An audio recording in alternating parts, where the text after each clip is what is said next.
మాట్లాడతారంటారు. ఇవాళ కేంద్ర మంత్రిగా ఉన్న పెద్ద మనిషి ఇవాళ పెద్ద పెద్ద మాటలు మాట్లాడుతున్నావు. నువ్వు మూసీ నదికి అనుమతులు తెస్తావా తేవా? నువ్వు ఇక్కడ పార్లమెంట్ సభ్యుడు కదా అని నేను అడుగుతున్నా. అదేవిధంగా ఒకనాడు ఢిల్లీ తర్వాత మెట్రో మనది 2వ స్థానంలో ఉండే, ఇవాళ 9వ స్థానానికి పడిపోయినాం. కారణాలు ఏవైనా ఉండని, అడ్డుపడ్డోళ్ళు ఎవరు, కాళ్ళలో కట్టెలు పెట్టింది ఎవరు, నేను మాట్లాడదలుచుకోలే. ఇవాళ మనకు తెలివి వచ్చింది, ఇవాళ మనం మెట్రోని విస్తరించుకోవాలనుకున్నాం. ఇవాళ నాగోల్ జంక్షన్ నుంచి బరాబర్ ఎల్బీ నగర్ నుంచి ఓఎస్ హాస్పిటల్, ఆ నుంచి చాంద్రాయణ గుట్ట, ఆ నుంచి రాజేంద్ర నగర్, డైరెక్ట్ అంతర్జాతీయ ఎయిర్పోర్ట్కు ఈ నాగోల్ నుంచి ఈరోజు మెట్రో విస్తరణ చేయాలని నేను ప్రతిపాదనలు పంపించిన.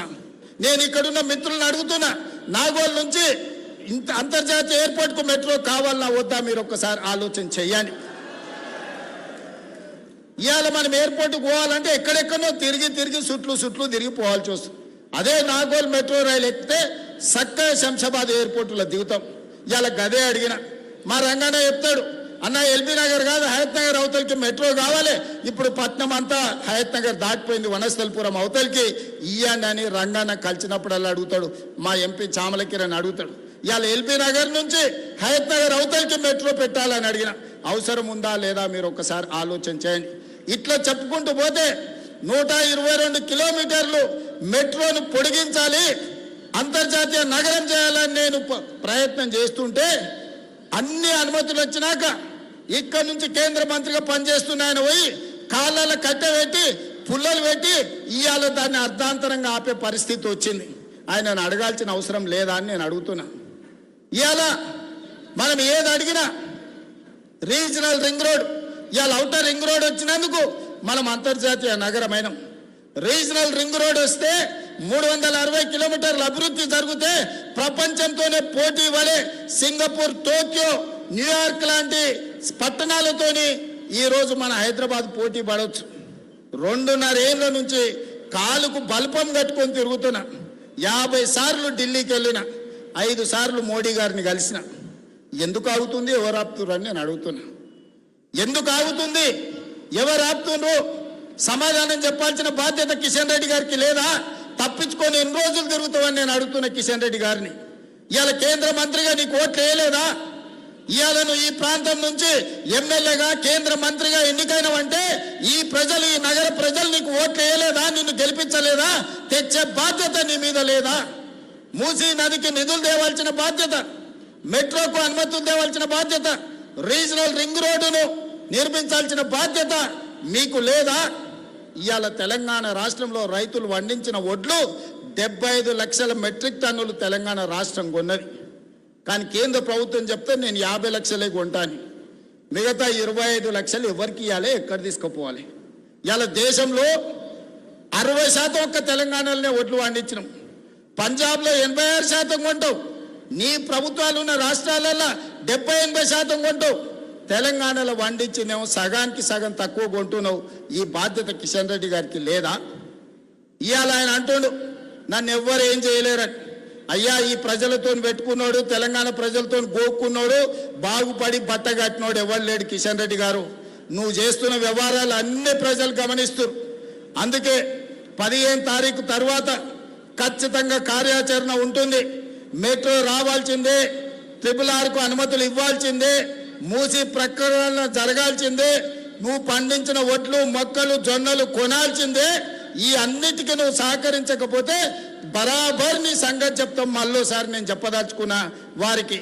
వారు అంటారు నేను పుట్టింది ఇంట్లోనే, నేను చచ్చేది ఇంట్లోనే.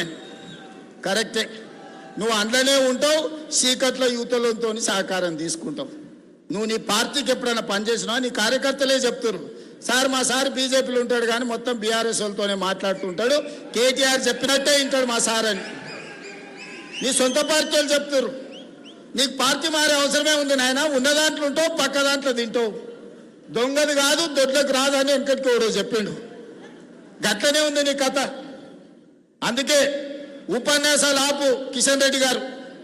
నువ్వు అభివృద్ధి కోసం తెలంగాణకు అనుమతులు నిధులు అన్నప్పుడల్లా నేను కలిసి వస్తా అంటే నన్ను తీసుకుపోడు. అంత సీక్రెట్ ఏముంది?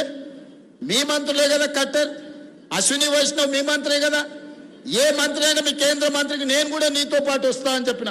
ఒక్క రోజన్నా నన్ను ఎంబడి ఉండి తీసుకెళ్ళిండా? ఈరోజు గోదావరి జలాలను అనుమతి తెచ్చుకోవడానికి తుమ్మిడిఎట్టి దగ్గర ప్రాజెక్టు ప్రాణహిత చేవెళ్ళ కట్టుకోవడానికి మహారాష్ట్ర ముఖ్యమంత్రి తప్పించుకొని తిరుగుతుండు. ఏందే అని కనుక్కుంటే కిషన్ రెడ్డి గారు నువ్వు అనుమతులు ఇవ్వొద్దని చెప్పిండని వాళ్ళ ఆఫీస్ నుంచి సమాచారం. ఇదెక్కడి బుద్ధయ్యా? తెచ్చుకో, తీసుకురా ఇవన్నీ. తుమ్మిడిఎట్టి అనుమతి, మెట్రో అనుమతి తీసుకురా, రీజనల్ రింగ్ రోడ్డు తీసుకురా, మూసి ప్రక్షాళనకు నిధులు తీసుకురా, ఒట్లని కొను. నిన్నే ఎల్పీ స్టేడియంలో 1,00,000 మందిని పిలిచి పెద్ద ఎత్తున శాల్వ కప్పి గంట పెండారం తొడుగుతాం నీకే. మేము అందరం కలిసి, మా కార్యకర్తలు అందరూ కలిసి తెలంగాణకు సహకారం అందించు కిషన్ రెడ్డి గారు. చీకట్ల వాళ్ళతో గూడి పుటాని చేయకు. ప్రజలేమో అమాయకులు కాదు. ఓసారి అంబర్పేటలో చూపించారు 2014లో కాలేరు వెంకటేశ్వర్ ఏం చేసిండు ఆ రోజు 18లో నువ్వు గిట్లనే చేస్తే. అందుకే ఈనాడు నేను బీజేపీ మిత్రులకు, బీఆర్ఎస్ మిత్రులకు నేను ఒకటే మాట చెప్పదలుచుకున్నా. ఇప్పుడు ఎన్నికలు లేవు. ఎన్నికలు వచ్చినప్పుడు 6 నెలలు రాజకీయాలు చేద్దాం. ఈ 2 ఏళ్ళు రాత్రి మగళ్ళు పని చేద్దాం, కష్టపడదాం, మన నగరాన్ని అభివృద్ధి చేసుకుందాం. 100% నేను అండగా నిలబడతా. నా దగ్గరికి ఏ ఎమ్మెల్యే వచ్చినా, అండ్లున్నా ఇండ్లున్నా మనతోనున్నా ఎవరికైనా పనులు చేపించే బాధ్యత నాది. వాళ్ళని ప్రజలు ఎమ్మెల్యేలుగా గెలిపించారు, నన్ను ముఖ్యమంత్రిగా గెలిపించారు. ఎవరైనా ప్రజా సమస్యల మీద వస్తే పని చేయడం నా బాధ్యత, ప్రాంతాన్ని అభివృద్ధి చేయడం నా బాధ్యత. అందుకే ఈనాడు రాజకీయాలకు అతీతంగా మన మహానగరాన్ని అభివృద్ధి చేసుకుందాం. ఈ మల్కాజ్గిరి మున్సిపల్ కార్పొరేషన్ పరిధిలో ఉన్న శాసనసభ్యులందరికీ, ప్రజాప్రతినిధులందరికీ నా విజ్ఞప్తి, మా రజితమ్మ మాజీ కార్పొరేటర్ కూడా నేను ఈరోజు చెప్పదలుచుకున్నాను. తను మున్సిపల్లో కార్పొరేటర్గా చాలా బ్రహ్మాండంగా పనిచేసింది. ఈ ప్రాంతానికి అత్యధికంగా నిధులు తీసుకొచ్చింది, సమస్యలని అక్కడ ప్రస్తావించింది. అందుకే ఈరోజు మహిళల్ని ప్రోత్సహించే విషయంలో ఈ ప్రభుత్వం వెనక్కి పోదు. 100% మహిళల్ని ప్రోత్సహిస్తుంది. మంచి పనులు చేసుకోండి.